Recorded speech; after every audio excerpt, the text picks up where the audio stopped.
আসসালামু আলাইকুম ওয়া রাহমাতুল্লাহি ওয়া বারাকাতুহু।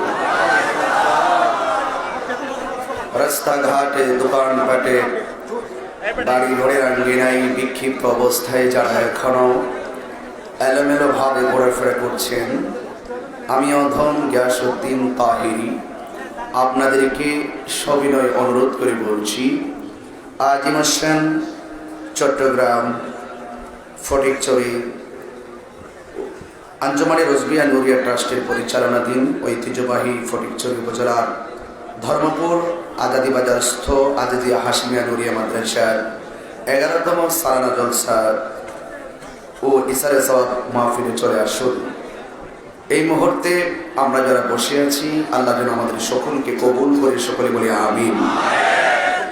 সালাতু ওয়াসসালামু আলাইকা ইয়া রাসূলুল্লাহ, الصلاة والسلام عليك يا حبيب الله، الصلاة والسلام عليك يا شفيع المذنبين، الصلاة والسلام عليك يا رحمة للعالمين، اللهم صل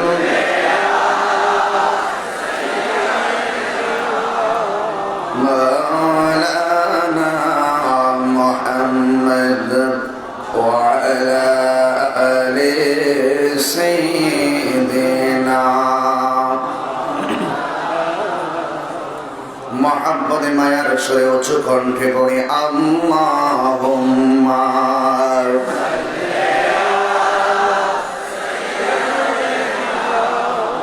মাওলানা মুহাম্মদ ওয়া আলা আলি সাইয়্যিদিনা। প্রেমের ফুল গোধারা তোমার জন্যে মাতোয়ারা, আমি হতে পারি ঘর বাড়ি হারা, যদি তোমার প্রেমে শুধু পাই গো সাড়া। হে রাসূল, তোমার জন্যে মন কাঁদে, আখি কাঁদে, ভুবন কাঁদে, তোমার জন্যে মন কাঁদে, আখি কাঁদে, ভুবন কাঁদে। আল্লাহুম্মা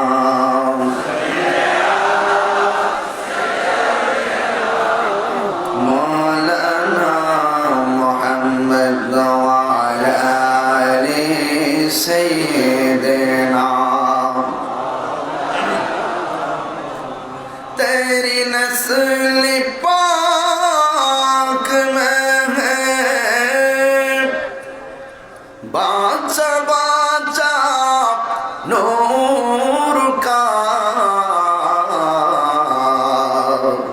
तू है ऐन नूर तेरा सब घराना नूर का। अल्लाहुम्मा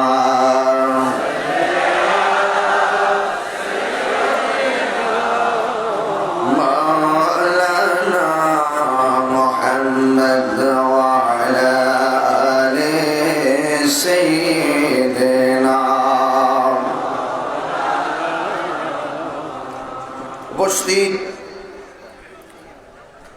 আজিম হোসেন ধর্মপুর আজিজিয়া হাশিমিয়া নুরিয়া মাদ্রাসার সালানা জলসা মহতি কনফারেন্সের সম্মানিত সভাপতি, আঞ্জুমানে রজবিয়া নুরিয়া ট্রাস্ট বাংলাদেশের প্রতিষ্ঠাতা চেয়ারম্যান, আহলে সুন্নাত ওয়াল জামাত বাংলাদেশের সম্মানিত মহাসচিব, আঞ্জুমানে রজবিয়া নুরিয়া ট্রাস্টের পরিচালনাধীন ফটিকছড়ি উপজেলা সুন্নিয়াতের মার্কাজ আজিজিয়া হাশিমিয়া নুরিয়া মাদ্রাসা ময়দানে অনুষ্ঠিতব্য মহদী কনফারেন্সের প্রধান পৃষ্ঠপোষক পীরে তরিকত আল্লামা আবুল কাসেম নূরী সাহেব মাদ্দাজিল্লাহুল আলী এই মাত্র আমাদের স্টেজে এসে যিনি গোটা টোটাল মঞ্চটাকে যিনি অলঙ্কৃত করেছেন, চট্টগ্রাম 2 ফটিকছড়ি মাটি ও মানুষের কিংবদন্তি জনবন্ধু জননেতা আহলুস সুন্নাত ওয়াল জামাতের অতন্দ্র প্রহরী মাননীয় সংসদ সদস্য আহলুস সুন্নাত ওয়াল জামাত আওলাদে গৌসুল আজম প্রধান মেজবান্ডারি আহলুস সুন্নাত ওয়াল জামাত বাংলাদেশের প্রধান উপদেষ্টা আলহাজ সৈয়দ নজিবুল বশর মেজবান্ডারি এমপি মহোদয়, আমাদের ফটিকছড়ি যিনি মাননীয় সংসদ সদস্য, এই মাননীয় এমপি মহোদয়কে ভালোবাসা কেবল আমার ব্যক্তিগত একা দাবি নয়, গোটা বাংলাদেশের আহলুস সুন্নাত ওয়াল জামাতের যারা রয়েছেন প্রত্যেকটি মানুষ যাকে ভালোবাসার দাবি আমি উপস্থাপন করছি এই জন্য, তিনি একমাত্র ব্যক্তি, তিনি একমাত্র এমপি মহোদয় যিনি আমাদের মনের কথাগুলো সংসদে দাঁড়িয়ে দায়িত্বহীন কণ্ঠে উপস্থাপন করেন। এই বিষয়গুলো এখন আমাদের ভাবনার ব্যাপার, এই বিষয়গুলোকে বুকে ধারণ করে পথ চলার উপযুক্ত সময় এসেছে। কথা বলেন ঠিক কিনা? আমি আমার হৃদয়ের অন্তরস্থল থেকে আমাদের সম্মানিত এমপি মহোদয় নেক হায়াত কামনা করছি। উপস্থিত আছেন বিশিষ্ট রাজনীতিবিদ ও সমাজসেবক, ফটিকছড়ি উপজেলা পরিষদের সম্মানিত চেয়ারম্যান জনাব হুসাইন মোহাম্মদ আবু তৈয়ব সাহেব, বিশেষ অতিথি হযরতুল হাজ আল্লামা শাহজাদা কাজী মোহাম্মদ আবুল ফুরকান হাশিমি সাহেব মাদ্দাজিল্লাহুল আলী, উপস্থিত আছেন উস্তাদুল উলামা শামসুল ফুকাহা হযরতুল হাজ আল্লামা মুফতি মুহাম্মদ ইব্রাহিম আল কাদরি সাহেব, আল্লামা মুফতি কাজী মোহাম্মদ আবুল ইরফান হাশিমি সাহেব, ওয়া মুবাল্লিগিন উলামায়ে কেরাম, বিশেষ করে হযরত আল্লামা মুহাম্মদ উসমান গনি জালালী সাহেব, আল্লামা গাজী মুফতি মোহাম্মদ শফিউল আলম নিজামী সাহেব, আল্লামা আবুল হাসান মোহাম্মদ উমাইর রজবী সাহেব সহ এবং আল্লামা সালেহ আহমদ আনসারী সাহেব এবং আমার ডান পাশে উপস্থিত আছেন সম্মানিত এমপি মহোদয়ের শাহজাদা, যিনি আন্তর্জাতিকভাবে হিকমতপূর্ণ নলেজের মাধ্যমে দ্বীনের কাজ করছেন, মানবতার কাজ করছেন, সুন্নিয়তের কাজ করছেন। মারহাবা বলেন। আমি সৈয়দ তবিবুল বাশার মেজবান্ডারি, আমি ওনারা নেক হায়াত কামনা করছি বলে আমি ওয়া মুবাল্লিগিন উলামায়ে কেরাম, উপস্থিত আছেন ফটিকছড়ি থানার সম্মানিত ওসি মহোদয় সহ প্রশাসনের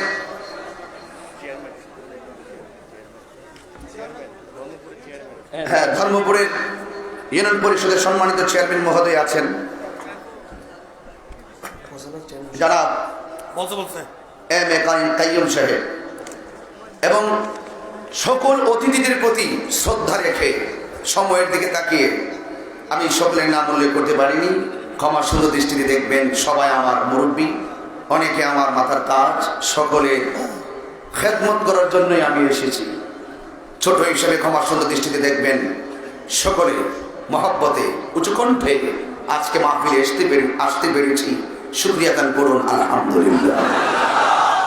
লাখ কোটি দরুদ ও সালাম ওই নবীর নূরানি কদম মোবারকে, যিনি হায়াতুন নবী, নূর নবী, গায়েবের খবর দেনওয়ালা, যিনি সৃষ্টির আদি, সৃষ্টির মূল, সৃষ্টির কল্যাণ কারক, যিনি বিশ্বসভার সভাপতি, যিনি সমস্ত আম্বিয়া কেরামদের মাথার মুকুট, যার বাহন ছিল বুরাক, যার সফর হয়েছে মেরাজ, যার গমন হয়েছে সিদরাতুল মুনতাহা, যেই নবীর লক্ষ্যস্থল ছিল কাবা কাউসাইন, যেই নবীর উদ্দেশ্য ছিল আমার আল্লাহ পাকের দিদার,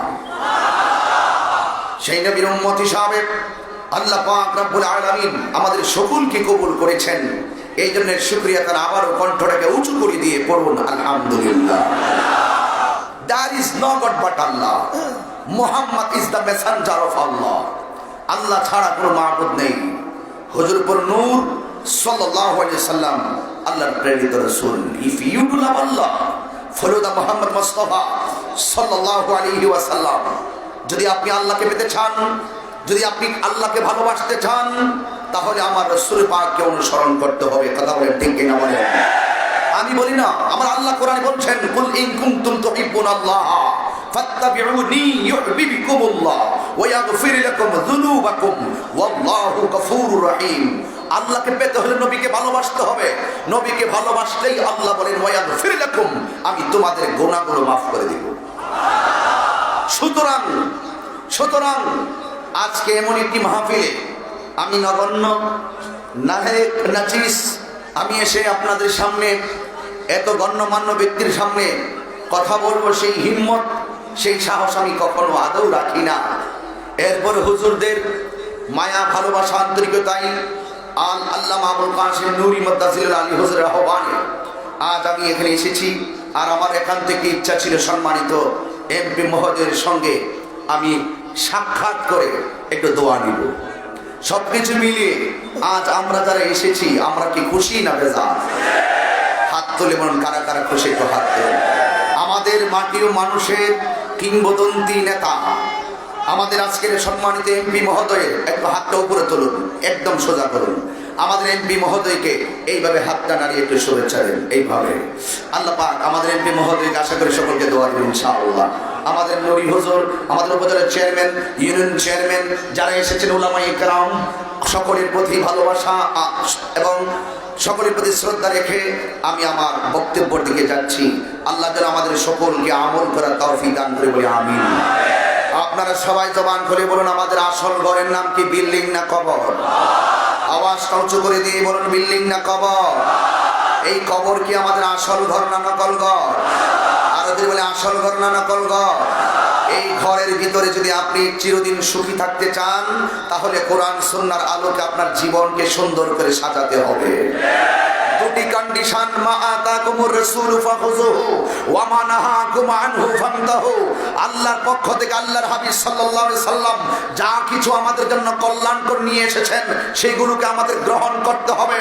আর যা থেকে আমাদেরকে নিষেধ করেছেন, তা থেকে আমাদেরকে দূরে থাকতে হবে। আপনারা জানেন আল্লাহর হাবিব সাল্লাল্লাহু আলাইহি ওয়াসাল্লাম আমাদের জন্য হলো উত্তম আদর্শ। কথা বলেন ঠিক কিনা বলুন? আজকে রন্ধ্রে আজকে চট্টগ্রামের ফটিকছড়ির বিভিন্ন দিক দিগন্ত থেকে হাজারো মানুষ যারা আপনারা এসেছেন, আপনারা বলুন আমরা জীবনের চাইতে রাসূলকে ভালোবাসতে চাই কি চাই না? আমার টাকা আমার কাছে তুচ্ছ, আমার সম্পদ আমার কাছে তুচ্ছ, আমার বাড়ি আমার কাছে তুচ্ছ, আমার পজিশন আমার কাছে তুচ্ছ। হে ফটিকছড়িবাসী, আপনাদেরকে একটি কথা জানতে হবে, একটি কথা হৃদয়ে লালন করতে হবে। এই পৃথিবীর মায়া আমার কাছে তুচ্ছ, এই পৃথিবীর পজিশন আমার কাছে তুচ্ছ। আমি মুফতি, আমি অথম গিয়াসউদ্দিন তাহরি একটি কথা আপনাদেরকে জানিয়ে দিতে চাই, জেলের ভয় দেখে লাভ নেই, আমাদেরকে ভয় দেখে কোনো লাভ নেই। আজকে সকলের হৃদয়ে একটি কথা লালন করতে হবে, পৃথিবীর সকল সম্পত্তি আমাদের কাছে তুচ্ছ। আমার নবীর মহাব্বত, আহলে বায়াতের মহাব্বত আমাদের কাছে শ্রেষ্ঠ শ্রেষ্ঠ শ্রেষ্ঠ। হাত তুলে বলুন ঠিক কিনা বলেন?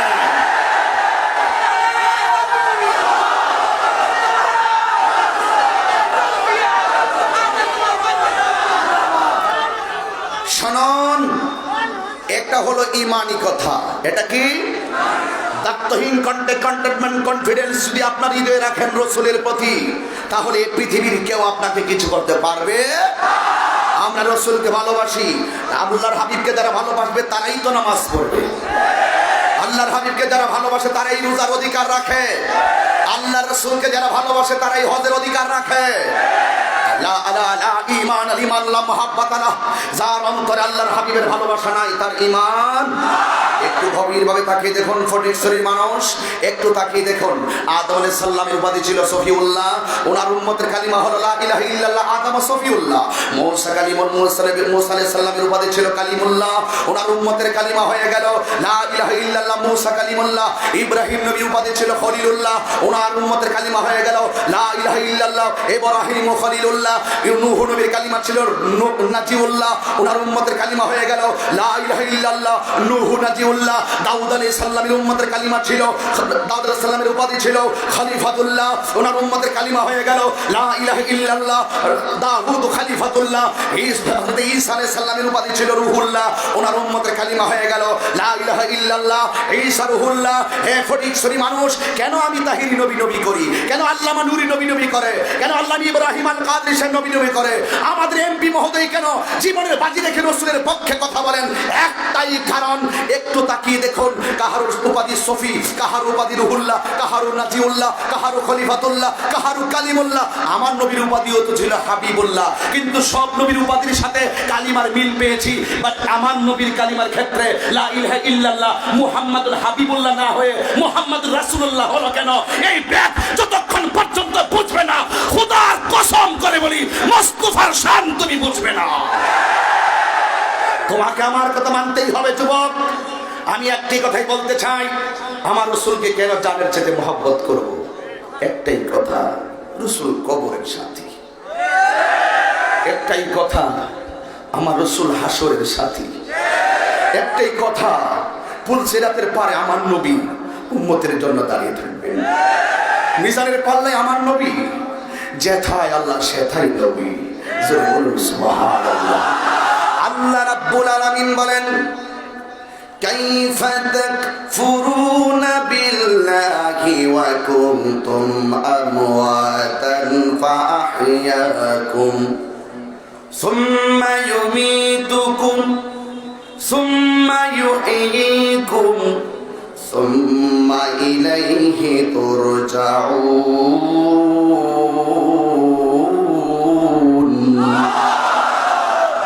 আল্লাহ রাব্বুল আলামিন বলেন, কাইফা তাকফুরুনা বিল্লাহ, তোমরা কিভাবে আল্লাহকে অস্বীকার করছো? ওয়া কুনতুম আমওয়াতান, তোমরা ছিলে নিষ্প্রাণ। ফাআহইয়াকুম, অতঃপর আমাদেরকে একজন জীবন দিয়েছেন। জবান খুলে বলো, জীবন দেওয়ার মালিক কে? জীবন পাওয়ার পরে আমি একজন ক্ষুদ্র বক্তা, জীবন পাওয়ার পরে কেউ মহাসচিব, জীবন পাওয়ার পরে কেউ উপদেষ্টা, জীবন পাওয়ার পরে কেউ চেয়ারম্যান, জীবন পাওয়ার পরে ফটিকছড়ির এমপি মহোদয়, জীবন পাওয়ার পরে ফটিকছড়ি উপজেলার চেয়ারম্যান, জীবন পাওয়ার পরে ধর্মপুর ইউনিয়ন পরিষদের চেয়ারম্যান। কেউ 10 তলা বিল্ডিং এর মালিক, কেউ 20 তলা বিল্ডিং এর মালিক, কেউ টিনের ঘরের মালিক, কেউ আবার মাটির ঘরের মালিক, কেউ আবার বস্তিতে থাকে, কেউ আবার ফুটপাতে থাকে। আল্লাহ বলেন, জীবন পাওয়ার পরে আমি তোমাদের জীবন দেওয়ার পরে তোমাদেরকে তোমাদের যা হয়েছে সব কিছু আমি আল্লাহ দিয়েছি। আমি আল্লাহ যাকে ইচ্ছা করি সম্মান দেই, আমি আল্লাহ যাকে ইচ্ছা করি অপমানিত করি। কথা বলেন ঠিক কিনা? সম্মান দেওয়ার মালিক কে? ইজ্জত দেওয়ার মালিক কে? আল্লাহ বলেন, তুমি ছিলে নিষ্প্রাণ, আমি আল্লাহ তোমাদেরকে জীবন দিলাম। জীবন পাওয়ার পরে তোমার অনেক কিছু হয়ে গেল, কিন্তু অনেক কিছু হওয়ার পরে আমি আল্লাহ একটা থাবা দেওয়া মাজরাইল দিয়া। আল্লাহ বলেন, সুম্মা ইউমীতুকুম, অতঃপর আমি আল্লাহ তোমাদেরকে মৃত্যু দিব। মরণ দেওয়ার পরে তোমার সব শেষ, আমার পজিশন শেষ, আমার বিল্ডিং এর থাকার যে স্থায়িত্ব শেষ, আমার পজিশন শেষ, আমার কণ্ঠ শেষ, সব আল্লাহ রাব্বুল আলামিন মৃত্যু নামক থাবার মাধ্যমে সব শেষ করে দিবেন। আপনি মনে করবেন না এই মৃত্যু দিলে আপনার সব শেষ হয়ে যাবে। না না, সব শেষ হবে না।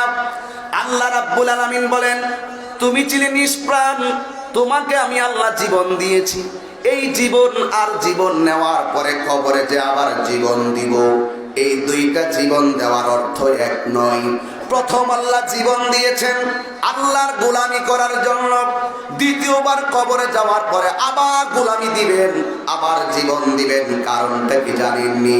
এই দুনিয়াতে আল্লাহ আপনাকে পাঠানোর পরে কেন আল্লাহর সঙ্গে নাফরমানি করেছেন, আর দুনিয়াতে এসে আপনি কি করেছেন সব কিছু জাররা জারহা পরিমাণ হিসাব দেওয়ার জন্য আল্লাহ রাব্বুল আলামিন দ্বিতীয়বার আল্লাহ আবার আপনাকে জীবন দিবে। এই জন্য প্রথম জীবন দিয়েছেন আল্লাহর গোলামি করার জন্য। আল্লাহ রাব্বুল আলামিন বলেন, ওয়ামা খালাকতুল জিন্না ওয়াল ইনসা ইল্লা লিয়াবুদুন।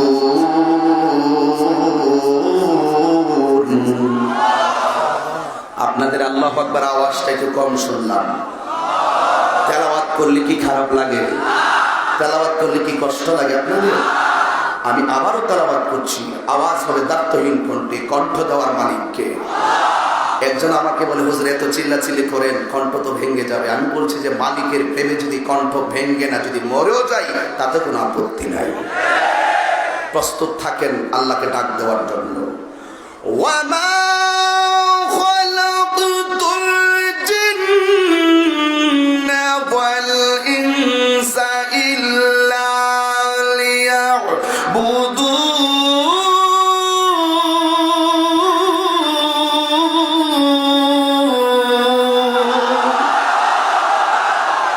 আল্লাহ রাব্বুল আলামিন বলে, প্রথম জীবন দিয়েছি আমি আল্লাহর গোলামি করার জন্য। তোমারে প্রথম জীবন দিয়েছি আমি আল্লাহর গোলামি করার জন্য। দ্বিতীয়বার কবরে যাওয়ার পরে আমি আল্লাহ যে জীবনটা দিব, এই জীবনটা দেওয়ার অর্থ হলো এই দুনিয়াতে তুমি কি করেছো না করেছো সবগুলো জাররা জাররা পরিমাণ হিসাব গ্রহণ করার জন্য। কোন জায়গায় তুমি চলে যাবে, যিনি তোমাকে বানিয়েছেন তার কাছে তুমি চলে যাবে। আল্লাহ বলেন, সুম্মা ইলাইহি তুরজাউন। যিনি তোমাকে বানিয়েছেন তার কাছে আবার ফিরে দিতে হবে। আমাদেরকে বানিয়েছেন কে? এই জন্যই তো ফটিকছড়িতে আর ধর্মপুরি কেউ যদি মারা যায়, আজাদি বাজারে কেউ যদি মারা যায়, মাইক দিয়া বলতে দেরি সাথে সাথে আমরা সবাই পড়ি ইন্না লিল্লাহি ওয়া ইন্না ইলাইহি রাজিউন।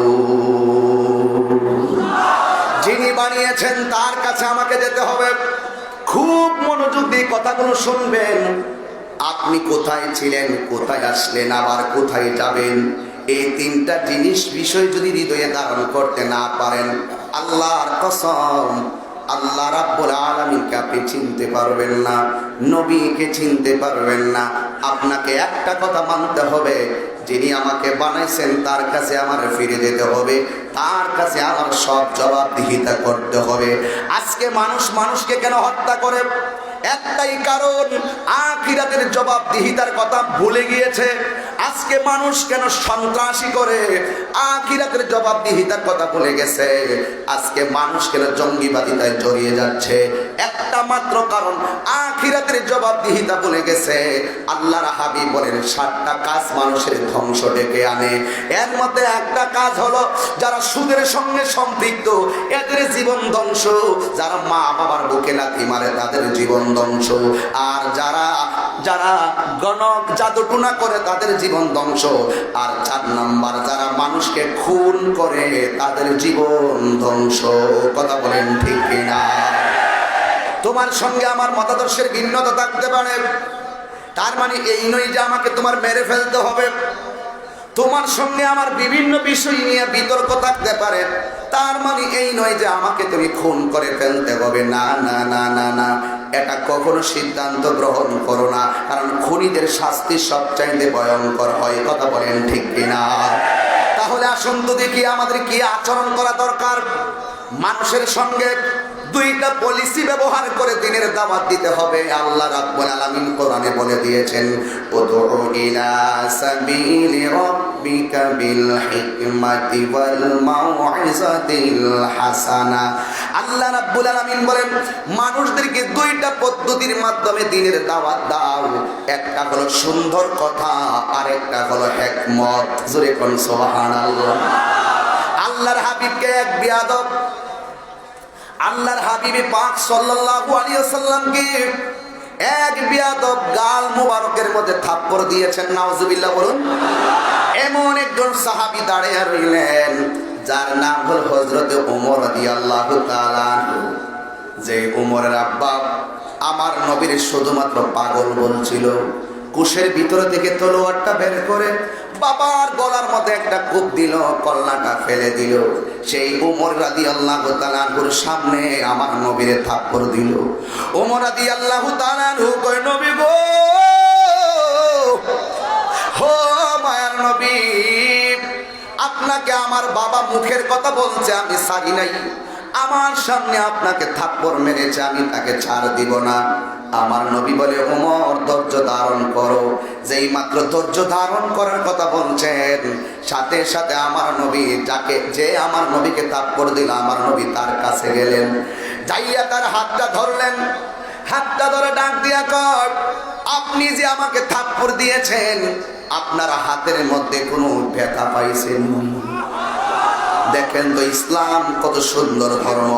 ইসলাম মানে প্রতিশোধের ধর্ম নয়, ইসলামের নাম হলো কোলাকুলির ধর্ম। কথা বলেন ঠিক কিনা? আল্লাহর হাবিব বলেন, আপনি যে আমার থাপ্পড় দিয়েছেন, আপনার হাতের মধ্যে কোনো ব্যথা পাইছেননি? এই কথা বলার পরে ইহুদির মনটা গলে গেছে। ইহুদি ডাক দিয়া কয়, নবী গো, আমি ভুল করেছি, আমি অন্যায় করেছি, আর দেরি করিয়েন না। আমাকে কালিমা পড়াইয়া আপনি আমাকে মুসলমান বানাইয়া দে। এই হলো ইসলাম। ইসলাম প্রতিশোধের নাম নয়। ইসলামের কয়েকটা অর্থ, এর মধ্যে একটা অর্থ হলো শান্তি, আরেকটা অর্থ হলো মানবতা, আরেকটা অর্থ হলো মানব কল্যাণ, আরেকটা অর্থ হলো ভ্রাতৃত্ব। গোটা পৃথিবীটা যখন মানবাধিকার বিহীন ছিল, 1450 বছর আগে আমার নবী সাম্যের ডাক দিয়ে গোটা মানুষের ভিতরে মানবাধিকার প্রতিষ্ঠা করেছে। আমি অনেক রাষ্ট্রের কিছু তথ্য নিয়েছি। আমি আজকে শুনছি অং সান সূচি নাকি গ্রেফতার হয়েছে সামরিক বাহিনীর হাতে। আজকেও শুনেছি। কেন জানেন? সে নির্বিচারে কোনো হত্যাকারী ছিল, সে গ্রেফতার হয়েছে। জালেম যারা এর টিকে থাকতে পারে না, এটাই সত্য। আমি যতটা রাষ্ট্র, ভারত এবং এদিকে চীন আছে, আনুষঙ্গিক যে দেশগুলো আছে পার্শ্ববর্তী, আমি একটু যাচাই বাছাই করেছি। আমার বাংলাদেশের মতন এমন সাম্প্রদায়িক সম্প্রীতির দেশ আমার কাছে কোনোটাই মনে হয় না। মানে আমার হৃদয় থেকে বলছি, অন্তর থেকে বলছি। আপনারা কোন সোর্সে নিবেন আমি জানি না। আমার বাংলাদেশে হিন্দু যেই ঘাটের পানি খাচ্ছে, মুসলমান সেই ঘাটে গোসল করছে। হিন্দু যেই বাজারে বাজার করছে, মুসলমান সেই বাজার থেকে বাজার করছে। আমাদের 32টা জাতের ভিতরে জিব্বাটা যেমন, আমার বাংলাদেশের যত সংখ্যালঘু আছে, আমাদের বাংলাদেশের 94% মুসলমানদের কাছে সবাই নিরাপদ। কথা বলেন ঠিক কিনা বলে? আমার কাছে আমার এই দেশের মতন দেশ মনে হয় না কোনটাই। সাম্প্রদায়িক সম্প্রীতি এত চমৎকার। আমার ইসলাম বলে, ইসলাম কি বলে? মন্দির ভেঙে মসজিদ বানানো যাবে না। কথা বলেন ঠিক কিনা বলেন? এটা হলো আমার বাংলাদেশের ধর্মীয় চেতনা। কোন ধরনের অন্য ধর্মের মানুষের উপরে কোনো জুলুম করা যাবে না। আল্লাহর রহমতে আমি দেখেছি আমার এই দেশ স্বাধীন সোনার বাংলাদেশ, মুক্তিযুদ্ধের চেতনার বাংলাদেশ, স্বাধীনতার সপক্ষে এই শক্তিতে বলছি। আমি একটি কথাই বলতে চাই, আমার বাংলাদেশে অন্য ধর্মের মানুষের উপরে ভালোবাসা আছে বলেই আমার মনে হয় আমার দেশে অন্য ধর্মের উপরে জুলুম নাই বলেই আল্লাহ পাক মনে হয় অন্যান্য ক্ষমতাধর রাষ্ট্রগুলো যেখানে করোনার মহামারীতে লাশের মিছিল গুনতেছে, সেখানে আল্লাহ পাক আমার মনে হয় এই পর্যন্ত আমার দেশকে আল্লাহ পাক রক্ষা করেছে। আপনারা কোন দিকে গেলেন আমি জানি না। আমার একটা থিওরি, আমার একটা চিন্তা, কারণ আল্লাহ রসুল দুইটা দেশের জন্য দোয়া করেছেন হুজুর, একটা হলো শাম আর একটা হলো ইয়ামান। রসুল কিন্তু নজদের জন্য দোয়া করে নাই। বলছে নজদের জন্য দোয়া করেন না কেন? ওই এখান থেকে বিয়াদব বের হবে, অনেক কথা গেলাম না। কিন্তু অনেক লোক আমাকে বলে বাংলাদেশে তো ফকির কেন, বাংলাদেশে তো মাজার কেন, বাংলাদেশের মানুষ তো তরিকার জন্য পাগল কেন? আরে বাবা, পাগল হবে নাকি আমেরিকা তারা পাগল হবে নাকি? বাংলাদেশের তারাই পাগল হবে, কারণ আমার রসুল যে দুইটা দেশের জন্য দোয়া করেছেন, একটা হলো ইয়ামেন আর একটা হলো শাম। এই ইয়ামেন দেশের প্রতিনিধি বাবা শাহজালাল বাংলাদেশে আছে না নাই? আরো যেখানে আছে না নাই? আজকে এই বাংলাদেশে আউলিয়া কেরাম আর আওলাদ রাসূলদের পদচারণায় ধন্য এই দেশ। এই জন্য মনে হয় আমার আল্লাহ পাক আমাদেরকে এই পর্যন্ত রহমত করেছেন। কথা বলেন ঠিক না বেঠিক? তাহলে আমাদের কি করণীয়? আমাদের তো আইসোলেশন নাই, হোম কোয়ারেন্টাইন তো মানি না, লকডাউন তো আগেই মানি নাই, এখন তো আরো মানে না। লকডাউন তো আমরা মানি না এবং স্বাস্থ্যবিধি তো মেনটেন করতে পারি না। এরপর আমার বাংলাদেশে অন্যান্য দেশে যে ইনস্ট্রুমেন্ট আছে, আইসোলেশন আছে। লাস্টে কানাডার প্রধানমন্ত্রী তিনি বলেছিলেন আপনারা ঘরে থাকুন, খাবার আপনাদের ঘরে পাঠিয়ে দেওয়া হবে। শেষ পর্যন্ত সেও বলতে বাধ্য হয়েছে করোনার মোকাবেলা ঘরে বসিয়ে রেখে আপনাদেরকে আমাদের করা সম্ভব নয়, এবার ফাইসালা আসবে আসমান থেকে। ওরা বলতে বাধ্য হয়েছে। এখন আমাদের মুসলমানদের কি করণীয়? আমাদের করণীয় হলো আমরা সেজদায় পড়ে থাকা, যে আল্লাহ বলি আল্লাহর বাংলাদেশ রহম করো আল্লাহ। কথা বলেন ঠিক কিনা বলেন? এই জন্য যুবক ভাইরা, আমি মনে হয় প্রসঙ্গটা মাঝে মাঝে লড়াইয়া ফেলি। এরপরে সেই কথাগুলো না বললে নয়, আমার সেই কথাগুলো বলা লাগবে। ইসলাম আল্লাহর কাছে একমাত্র মনোনীত ধর্ম। আল্লাহ কোরআনে বলেন ইন্না দীনা ইনদাল্লাহিল ইসলাম। আল্লাহর কাছে একমাত্র মনোনীত ধর্মের নাম কি? আমরা গর্বিত, আমরা অনেক গর্বিত, আমরা গর্ব করে বলতে পারি আমরা মুসলমান। কথা বলেন ঠিক না? এই দিনের জন্য, হকের জন্য আল্লাহর হাবিব নিজের বদন মুবারক থেকে রক্ত মুবারক জড়িয়েছেন। কথা কোন ঠিক কিনা বলুন? আমরা তো অনেক সময় মনে করবেন না, আমাদের পীর মাশায়েখগণ যদিও ঘরে খানকায় বসে তাসবিহ জপতেছে, কখনো কখনো আহলুস সুন্নাত ওয়াল জামাতের পীর মাশায়েখগণ খানকার পীর, আবার আমাদের ফটিকছড়ির এমপি মহোদয়ের মতন রাজপথের বীর। কথা কোন ঠিক কিনা বলেন? এত সুন্দর কৌশলী আচরণের মাধ্যমে কথা তো সবাই বলতে পারে, ঘরে বসে অনেক বড় কথা বলা যায়, কিন্তু বাস্তবতা সম্পূর্ণ ভিন্ন বিষয়। কথা বলেন ঠিক না বেঠিক? যারা ফেস করে তারা বুঝে কিভাবে কন্ট্রোল করতে হয়। আমাদের এই মেমোরিতে অনেক কথা জমা আছে, ওয়াজের ময়দান, এই জন্য আমি ওয়াজের ভাষাই বলছি। আল্লাহ রাব্বুল আলামিনের হাবিব তিনি রক্ত মুবারক জড়িয়েছেন। বলুন তো নবীর রক্ত মুবারক কি পাক নাকি না পাক? কথা বলেন না কেন? নবী রক্ত মুবারক পাক। নবী আল্লাহ পাকের কথা ছাড়া নবী কোনো সিদ্ধান্ত নেয় না। আল্লাহ কোরআনের মধ্যে বলে দিয়েছেন ওয়া মা ইয়ানতিকু আনিল হাওয়া ইন হুয়া ইল্লা ওয়াহয়ুন ইউহা।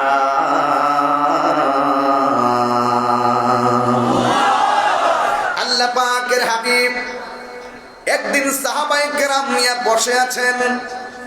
আল্লাহ রাব্বুল আলামিন ডাক দিয়ে, হে বন্ধু, আপনি বসে আছেন, কাফেররা গোপনে ষড়যন্ত্র করতেছে আপনাকে মারার জন্য। নাউজুবিল্লাহ। মনে রাখবেন, ওলিদের বিরুদ্ধে যারা কথা বলে, নবীর বিরুদ্ধে যারা কথা বলে, তুমি যত কৌশলী করো না কেন, সব কৌশলের জবাব আসে আসমান থেকে। কথা কোন ঠিক কিনা? ওয়া মাকারু ওয়া মাকারাল্লাহ ওয়াল্লাহু খায়রুল মাকিরিন। আল্লাহর হাবিব সাল্লাল্লাহু আলাইহি সাল্লাম বসে কথা বলছেন। আল্লাহ বলে, হে বন্ধু, দ্বিতীয় মিশনের জন্য রেডি হয়ে যান। এরপরে আল্লাহর হাবিব সাহাবাদেরকে ডাক দিয়ে, সাহাবারা আমাকে শেষ করে দেওয়ার জন্য, দিনকে শেষ করে দেওয়ার জন্য একদল মানুষ আবার দ্বিতীয়বার পিছনে লেগেছে। তোমরা প্রস্তুতি গ্রহণ করো, আমি নবী জানতে চাই তুমি দিনের জন্য কি দিবা। ওই লোকটা ডাক দিয়া বলে, ইয়া রাসূলুল্লাহ, নবী গো, দিনের জন্য আমার সম্পত্তি যা ছিল আমি সব দিয়ে দিব। এই মাদ্রাসায় অনেক লোকে হচ্ছে দান করে না, অনেক দেশ বিদেশ থেকে তো অনেক লোক এই মাদ্রাসায় দান করে। এটা দিনের খেদমত, এটাই তো কবরে যাবে রে ভাই। একটু পরীক্ষা করে দেখলে ভালো হয় না? আজকে ইনশাল্লাহ আমি দেখবো সুন্নিয়তের মাদ্রাসা টিকে থাকলে আমাদের সুন্নিয়ত টিকে থাকবে। এটা কিন্তু সত্য কথা। আল্লামা আবুল কাসেম নূরী হুজুর অনেকগুলো মাদ্রাসার প্রতিষ্ঠাতা, কথা বলেন ঠিক কিনা? 19টা প্রতিষ্ঠানের প্রতিষ্ঠাতা। তো সুতরাং আমি একটু পরে বলবো, আমাদের এই মাদ্রাসার জন্য আপনাদের ভালোবাসাটা উজাড় করে আপনাদের মুখনিসৃত কথার মাধ্যমে আমাকে উপস্থাপন করবেন। আমি ইনশাআল্লাহ একটু পরে বলবো। দেখেন, আমার নবী যখন বললেন সাহাবারা তুমি কি দিবে, সাহাবা বললেন ইয়া রাসূলুল্লাহ, আমার যা সম্পদ আছে সব আপনার জন্য দিয়ে দিব। আমরা তো কিছু রেখে দেই, সাহাবারা সব দিয়ে দেয়। এরপরে আরেক সাহাবা বলছি ইয়া রাসূলুল্লাহ, খেজুরের বাগান আছে, সব দিয়ে দিলাম। আরেকটা সাহাবা কোনায় দাঁড়িয়ে দাঁড়িয়ে চোখের পানি ফেলে কাঁদতেছেন। রাসূল বললেন, কি ব্যাপার, তুমি কাঁদো কেন? সবাই দিচ্ছে, তোমাকে কিছু দিতে হবে। ইয়া রাসূলুল্লাহ, আমার তো কিছু নাই, কি দিব? না, তোমাকে একটা কিছু দিতে হবে। ইয়া রাসূলুল্লাহ, আমাকে লজ্জা দিবেন না, আমি প্রথম যুদ্ধে সব দিয়ে দেওয়ার কারণে আমার এই কাপড়টা ছাড়া আমার কিছুই নেই। রাসূল বললেন, না, তোমাকে একটা কিছু দিতেই হবে। মানে হলো আল্লাহর হাবিব তার ঈমান পরীক্ষা করছেন। এরপর আল্লাহর হাবিব যখন বললেন তোমাকে একটা কিছু দিতেই হবে, শেষ পর্যন্ত সাহাবারা বলল, ইয়া রাসূলুল্লাহ, সবাই আপনার দ্বীনের জন্য, এই যুদ্ধের জন্য অনেক অস্ত্র দিল, অনেক সম্পদ দিল। আপনি জেনে রাখেন, আমার কাছে টাকা না থাকতে পারে, আমি আপনার কদমে দ্বীনের জন্য, আপনাকে সেভ করার জন্য, আপনার পিছনে সহযোদ্ধা হয়ে আমি প্রয়োজনে দ্বীনের ময়দানে আমার জীবনটা দিয়ে দিই। কেউ জীবন দিয়ে দেয়, কেউ টাকা দিয়ে দেয়, যার যা আছে তাই তো দিয়ে দেয়। আর এটাই তো ওয়ান্নাসি আজমাইন, মানি তো সকল মানুষের চাইতে ভালোবাসতে হবে। ওয়ান্নাসি আজমাইন, সকল কিছুর চাইতে আমার রাসূলকে ভালোবাসার নামই তো ঈমান। কথা বলেন ঠিক না বেঠিক? সন্তান থেকে ভালোবাসবে, মা থেকে ভালোবাসবে, ওয়ান্নাসি আজমাইন, সকল মানুষের চাইতে রাসূলকে ভালোবাসতে হবে। হুট করে পিছন দিক দিয়ে একটা মহিলা আসলেন, এসে বলতেছেন, ইয়া রাসূলুল্লাহ, আমিও আপনার সঙ্গে জিহাদের ময়দানে যাব। রাসূল বলেন, না না না না না, তোমার কি স্বামী আছে? কয়, জি আমার স্বামী আছে, প্যারালাইসিস। আমার রাসূল বলেন, তুমি তোমার স্বামীর খেদমত করো। ইয়া রাসূলুল্লাহ, আমার মন চেয়েছিল আপনার সঙ্গে যুদ্ধ করব, আমি যদি চলে যাই স্বামীর খেদমতে, আর জিহাদের ময়দানে শাহাদাতের তামান্না ছিল হৃদয়ে, আমি তো শহীদ হতে পারলাম না। আল্লাহর হাবিব বলেন, যতক্ষণ তুমি তোমার স্বামীর খেদমত করবে, তোমার আমলনামায় জিহাদের সওয়াব লেখা হবে। আজকে আল্লামা আবুল কাসেম নূরী হুজুর যৌতুক বিরোধী আন্দোলনের রূপকার। শান্তি কিভাবে আসে? শান্তি আসবে যদি আপনি হালাল দিয়ে যদি জীবনটা শুরু করেন। শান্তি আসবে না যদি আপনি হারামের মধ্যে নিমজ্জিত থাকেন। কথা বলেন ঠিক কিনা? শুরুটাই যদি হারাম দেওয়া হয়, আপনি কিভাবে? ইন্নাকা লা তাজরি মিনা শাওকিল ইনাব, আঙ্গুরের গাছ থেকে কখনো কাঁঠালের আশা করা যায় না। তুমি যদি হারাম খাও, ওই পেট থেকে সন্তান আল্লাহর ওলি হবে, এটা কখনো ভেবো না। সেটা ফাইনাল কথা বলছি। আল্লাহর হাবিব বললেন, মা, আপনি আপনার স্বামীর খেদমতে চলে যান। এবার ডাক দিয়ে, ইয়া রাসূলুল্লাহ, আমি তো জিহাদের মর্যাদা পাবো না। আল্লাহর হাবিব বলেন, যতক্ষণ তুমি তোমার স্বামীর খেদমতের ভিতরে থাকবে, ততক্ষণ পর্যন্ত আমার আল্লাহ তোমার আমলনামায় জিহাদের মর্যাদা লিখে দিবেন। এবার মহিলাটা ডাক দিয়ে, ইয়া রাসূলুল্লাহ, আমার হাতের মধ্যে ছোট্ট একটা, আমার হাতের মধ্যে আমার বাচ্চা আছে, ছেলে বাচ্চা আছে, আপনি যদি আমাকে যেতে না করেন, এই সন্তানটা আপনার কাছে আমি দিয়ে দিলাম, আপনি নিয়ে যান। আল্লাহর হাবিব ডাক দিয়ে কয়, মা, ও মা, এই সন্তানকে আমি রাখবো নাকি আমার সাহাবারা রাখবে? তার উপরে নামাজও ফরজ হয় নাই, রোজাও ফরজ হয় নাই, জিহাদও ফরজ হয় নাই, তার উপরে কোনো শরীয়ত আরোপিত হয় না। তোমার সন্তানটা তুমি নিয়ে যাও। এবার ডাক দিয়ে, ইয়া রাসূলুল্লাহ, না, আমার সন্তানটাকে আপনি যুদ্ধের ময়দানে নিয়ে নেন। ওই সন্তান কোলের মধ্যে রাখলে পাথর মারতে সমস্যা হবে, তীর মারতে সমস্যা হবে। এরপর ডাক দিয়ে কয় না, আমার সন্তানটাকে আপনি নিয়ে নেন। আমার রাসূল বলেন, সাহাবারা কি যুদ্ধ করবে না তোমার সন্তান রাখবে? এবার মহিলাটা চোখের পানি ফেলে ডাক দিয়ে, ইয়া রাসূলুল্লাহ, আমার সন্তানটাকে আমি জানি আমার সন্তান পাথর মারতে পারবো না, আমি জানি আমার সন্তান তীর মারতে পারবে না গো। আমার সন্তানটাকে সাহাবাদের হাতে নেওয়ার জন্য দেই না, আমার সন্তানটাকে আপনার কুল মুবারকে রাখবেন। আমার নবীকে মহিলা ডাক দিয়া কয়, নবী গো, আমার সন্তানটাকে আপনার কুলের মধ্যে রাখবেন। আমি কেন দিতেছি আপনি তো ভালো করে জানেন গো নবী, যুদ্ধের ময়দানে কাফেররা যখন আপনি নবীর দিকে পাথর মারবে, আপনি নবীর দিকে তীরটা মারবে, ইয়া রাসূলুল্লাহ নবী গো, ওই তীরের বরাবর আমার বাচ্চাটাকে ধরে দিবেন, ওই তীরের আঘাতে আমার বাচ্চাটা হারাইতে রাজি আছি। আপনার বদন মোবারকে একটা তীরের আঘাত লাগলে আমি পাগলনি সহ্য করতে পারবো না।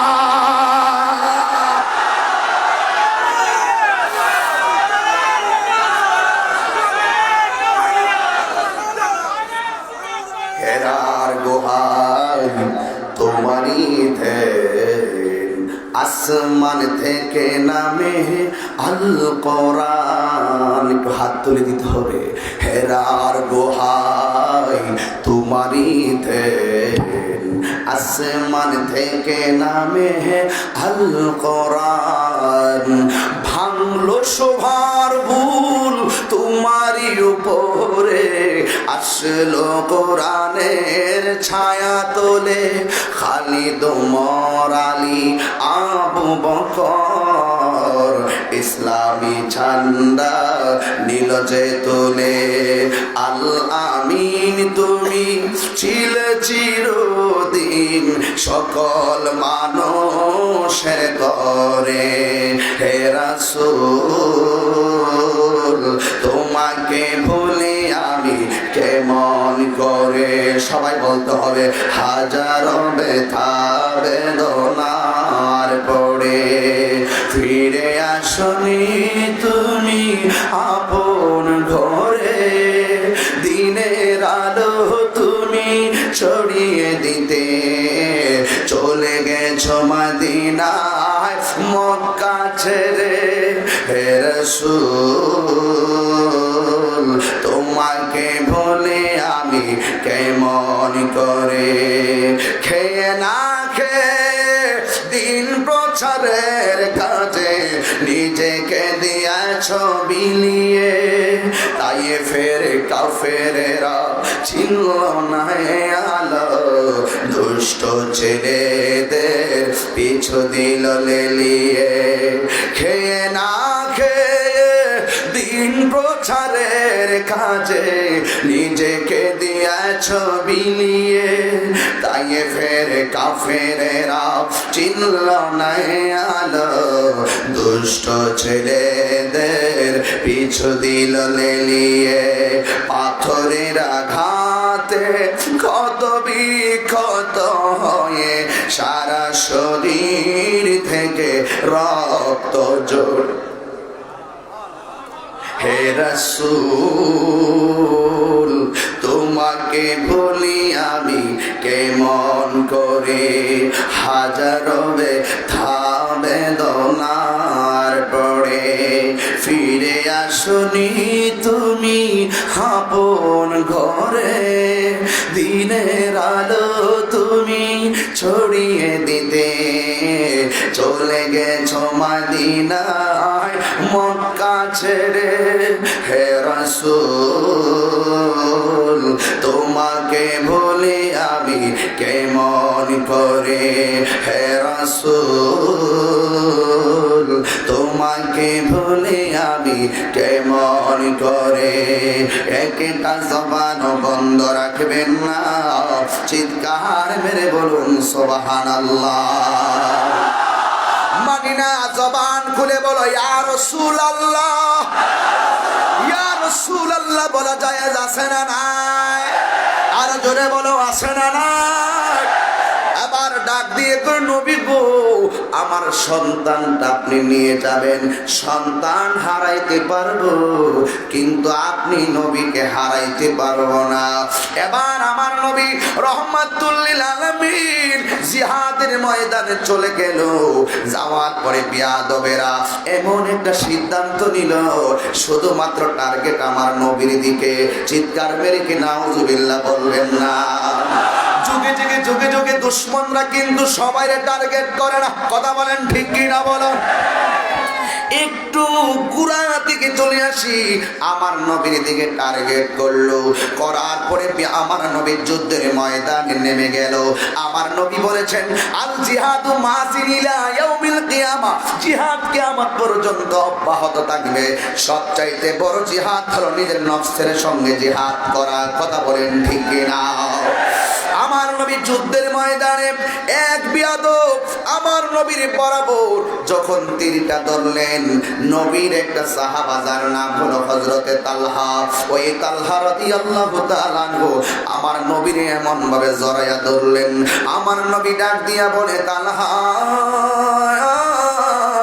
ও তালহা রে, তুমি কেন আমার এমন ভাবে জড়াইয়া ধরলা? তালহা ডাক দিয়ে ইয়া রাসূলুল্লাহ, ইয়া হাবিবাল্লাহ, ও মায়ার নবী গো, বিয়াদবরা তাক লাগাইছে আপনার বুক সিনা বরাবর তীর মারবে। ইয়া রাসূলুল্লাহ, আমার সামনে আপনাকে তীর মারবে, আপনি নবী তীরবিদ্ধ হবেন তা হতে পারে না। এই কথা বলার পরে আল্লাহর হাবিব এইভাবে যখন দাঁড়াইলেন, সাহাবাটা এইভাবে রাসূলকে জড়াইয়া ধরলেন। যেই মাত্র জড়াইয়া ধরলেন, পিছন দিক দিয়ে এমন একটা তীর আসছে, আয়েশা তালহার পিঠের বরাবর লাগলো। ওই তীরের মাথাটা তালহা রাদিয়াল্লাহু তাআলা আনহুর কলিজা বরাবর একটু লেগে গেল। আল্লাহর হাবিব ডাক দিয়ে, এ তালহা, আমাকে সেভ করতে এসে তোমার পিঠের মধ্যে তীরের আঘাত লেগেছে, ও তালহা তুমি আমাকে ছেড়ে দাও। হযরতে তালহা রাদিয়াল্লাহু তাআলা আনহু বলেন, ইয়া রাসূলুল্লাহ, আমার জীবনটা দিয়ে দিব কিন্তু আমার সামনে আপনার বদন মুবারকে তীরের আঘাত লাগতে দিব না। এই কথা বলার পরে হযরতে তালহা রাদিয়াল্লাহু তাআলা আনহুর মাথার মধ্যে পাথরের আঘাত পড়ল, কিন্তু তালহা রাদিয়াল্লাহু তাআলা আনহু আমার নবীর একদম ছাড়ে না। একটা দুইটা তিনটা করে করে হযরতে তালহা রাদিয়াল্লাহু তাআলা আনহুর শরীরটা ক্ষত বিক্ষত হয়ে যাচ্ছে। আল্লাহর হাবিব ডাক দিয়ে কইে, তালহা তুমি আমারে ছেড়ে দাও, তোমার গায়ের ভিতরে এত পাথর এত তীর, তোমার শরীরে কি ব্যথা পাও না? সেই মাত্র আমার নবী বলছেন তুমি কি ব্যথা পাও না? হযরতে তালহা রাদিয়াল্লাহু তাআলা নবীকে জড়িয়ে ধরে ধরে মুস্কি মুস্কি হাসতে শুরু করলেন। আমার নবী বলে, তালহা তোমার পিঠের মধ্যে তীরের আঘাত, তীর মানে বিষের আঘাত লাগলে কি কেউ হাসে নাকি? ইয়া রাসূলুল্লাহ, আপনি ব্যথার কথা বলেছেন তাই হাসতেছি, তোমার মাথার মধ্যে পাথর লেগেছে, তুমি কি ব্যথা পাও না? ইয়া রাসূলুল্লাহ, আমি ব্যথা পাই না। ও তালহা, তোমার গায়ে এত তীর, এরপরও তুমি ব্যথা পাও না? এবার তুমি আর মুস্কি মুস্কি হাসতেছো, তার কারণটা কি? তালহা রাদিয়াল্লাহু তাআলা আনহু ডাক দিয়ে, ইয়া রাসূলুল্লাহ, আপনি আমার ব্যথার কথা বলছেন তাই হেসেছি, আমার নবী তুই ব্যথা পাইলে কি কেউ হাসে নাকি? ওই তালহা ডাক দিয়ে কয়, নবী গো, ও আমার নবী, দয়ার নবী, ও দয়াল নবী রাহমাতুল লিল আলামিন, আপনি আমাকে ব্যথার কথা বলেছেন কিন্তু আমার পিঠের মধ্যে যদিও বিষের তীর লাগতেছে, আমি ব্যথা পাই না একটা মাত্র কারণ, একটা মাত্র কারণ, পিঠে যদিও লাগতেছে আমার বিষের তীর, আর আমি তালহার বুকটা তো লাগা রয়েছে রাহমাতুল লিল আলামিনের নূরানি সিনা মোবারকের সঙ্গে। জোরে কন্যা আল্লাহু আকবার। যার বুকটা রাহমাতুল লিল আলামিনের সিনা মুবারকের মধ্যে লেগে আছে, তার পিঠের মধ্যে বিষের আঘাত টের পাই না গো নবীজি। এই কথা বলার পরে আমার নবী আরেকটা কথা বললেন, হ্যাঁ তালহা, তীরের আঘাতের চাইতে কিন্তু মরণের কষ্ট অনেক জটিল কষ্ট। মরণের কষ্ট কিন্তু অনেক কষ্ট, মরণের কষ্ট কিন্তু অনেক কষ্ট। আজরাইলের রূহটা টেনে নিলে কিন্তু তীরের আঘাতের চাইতে আরো কঠিন। এ যুবক, কি বলবো আপনাদের সামনে, কি বুঝাইতে চাই শুনেন। হুব্বে রাসূল কাহাকে বলে শুনে যান রে বাবা। এবার আমার নবী বলে তালহা, পাথরের আঘাতের চাইতে মরণের কষ্ট আর অনেক বেশি কষ্ট। এবার তালহা রাদিয়াল্লাহু তাআলা আনহু আগের চাইতে বেশি হাসতেছে। আমার নবী বলে তালহা, ও তালহা রে, তুমি কেন আগের চাইতে বেশি বেশি হাসতেছো? এই তালহা রাদিয়াল্লাহু তাআলা আনহু বলে, নবী গো, আপনি আমার মরণের কষ্টের কথা বলছেন, এই কষ্ট নাকি তীরের আঘাতের চাইতে আরো বেশি কষ্ট, এই জন্য কষ্টের কথা শুনে আমি হাসতেছি। এবার নবী ডাক দিয়ে, তুই কেন হাসো? ওই তালহা রাদিয়াল্লাহু তাআলা আনহু বলে, ও নবী গো, যা যেই তালহার দুইটা চোখের সামনে রাহমাতুল লিল আলামিনের নূরানি চেহারা মুবারক, ও নবী, যার চোখের সামনে রাহমাতুল লিল আলামিন, মরণের কষ্ট হবে আমি যারা পরিমাণও ভাবি না। কারণ নবী যার চোখের সামনে, তার মরণের কষ্ট হবে না। জোরে কে সুবহানাল্লাহ বলবেন না? এই হলো আমার নবীর মহব্বত। এরপরে যখন আমার নবী তো গায়েবের খবর দেয় নেওয়ালা, কথা কোন ঠিক না বেঠিক? আমার নবী বলে, ও তালহা, তোমার শরীর থেকে যেইভাবে রক্ত চড়তেছে, তুমি মনে হয় বাঁচবে না। এই কথা বলার পরে তালহা রাদিয়াল্লাহু তাআলা আনহু মুস্কি মুস্কি হাসে। কারণ নবীরে বুকের মধ্যে জড়াইয়া, আমার নবীরে বুকের মধ্যে জড়াইয়া মৃত্যুবরণ করা সৌভাগ্য আর কয়জনের আছে? কথা বলেন ঠিক না বেঠিক? এবার আমার নবী রাহমাতুল লিল আলামিন যেই মাত্র কথাটা বললেন, সাথে সাথে তালহা রাদিয়াল্লাহু তাআলা আনহু আমার নবীরে জড়াইয়া ধরেছেন। পিঠের মধ্যে তীরের আঘাত, পাথরের আঘাত। আজকে আমার সমাজের ভিতরে ওই পাথরের আঘাত খাওয়ার ভয়ে অনেকে রাস্তায় নামতে চায় না। কথা বলেন ঠিক না বেঠিক? পাথরের আঘাত, শুধুমাত্র মধু খাওয়া সুন্নত, এটাও সুন্নত, আবার মাঝে মাঝে হক কথা কওয়াটাও কিন্তু ন্যায্য কথা। পাথরের আঘাত খাওয়াও সুন্নত। মিসওয়াক আছে না? মিসওয়াক করা কি? মধু খাওয়া কি? তারপর আরো অনেক সুন্নত আছে না? চুল রাখা, কানের লতি বলবেন তো চুল রাখা সুন্নত না? সুন্নত। কিন্তু যখনই আমরা চ্যালেঞ্জিংয়ে যাই, নবীর বিপক্ষে যখন কেউ কথা বলে, তখন তাদের সামনে অগ্রসর হতে গিয়ে অনেকে ভয় করে। ভয় করলে চলবে না, ভয় করলে চলবে না। হক কথা তোমাকে বলতেই হবে। কথা বলেন ঠিক কিনা? এই জন্য আমি মাঝে মাঝে বলি, সুন্নাতে নয় শুধু দাওয়াতের মেহমান। কি বলেন? আজকে আমি এসেছি দাওয়াত খেতে আসছি, সুন্নত না? সুন্নাতে নয় শুধু খাওয়া শেষে মধুপান, আর কিছু সুন্নাত আছে তুমি জানো কি? জানলেও জীবনে কখনো তা মানো কি? জানলেও জীবনে কখনো তা মানো কি?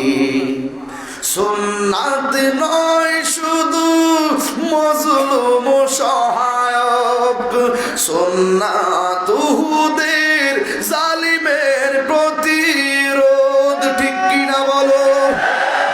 সুন্নাত নয় শুধু নির্ঝর দাঁড়ে যাওয়া, আর সুন্নাত হলো রাষ্ট্রনায়ক হওয়া। ঠিক কিনা বলো? অনেকে কয় নজরুল হোসেন মাইজবান্ডারে কি জন্য রাজনীতি করে, এমপি সংসদে গেল, কি জন্য? এরকম অনেক ধরনের অনেক পীর মাশায়েখদের উপরে একটা কথা বলতে চেষ্টা করে। আমি যখন এই বিভিন্ন ধরনের সেমিনার করি, কয় হুজুর আপনি ওয়াজ করবেন, আপনি কি লেগে এইটাতে গেলেন? আরে এটা তো সুন্নত বেটা। ঠিক কিনা বলেন? নেতৃত্ব দেওয়া, আল্লাহর হাবিব গোটা বিশ্বের নেতৃত্ব দিয়েছেন। ঠিক কিনা বলেন?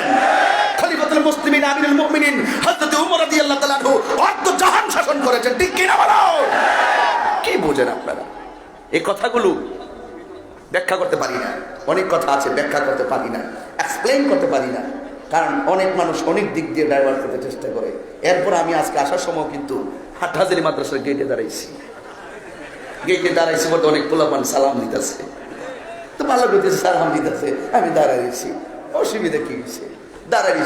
দাঁড়ায় দেখলাম মাদ্রাসাটা দেখে আসছি। আমি স্পষ্ট আজকে হাটহাজারীর হয়ে ফটিকছড়ি এসেছি। আমি বারবার বলি, হয়তো আমাকে বুঝিয়ে আপনাদের দলে নেন, আমি হাটহাজারী মাদ্রাসায় গিয়ে মুহতামিমদের কাছে আবার সবক নিব, আর না হয় আমাদের আকাবাররা আপনাদেরকে বুঝাবে।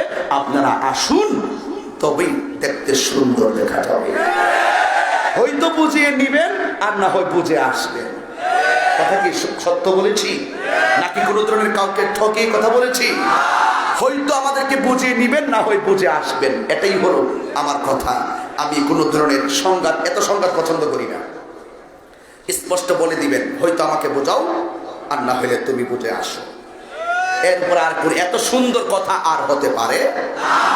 এই জন্য বলছিলাম, সুন্নাত নয় শুধু মজলুম সহায়ক, সুন্নাত উহুদের জালিমের প্রতিরোধ, সুন্নাত নয় শুধু নির্জনে দেনে যাওয়া, আর সুন্নাত হলো পাথরের আঘাত খাওয়া, ঠিক কিনা বলো?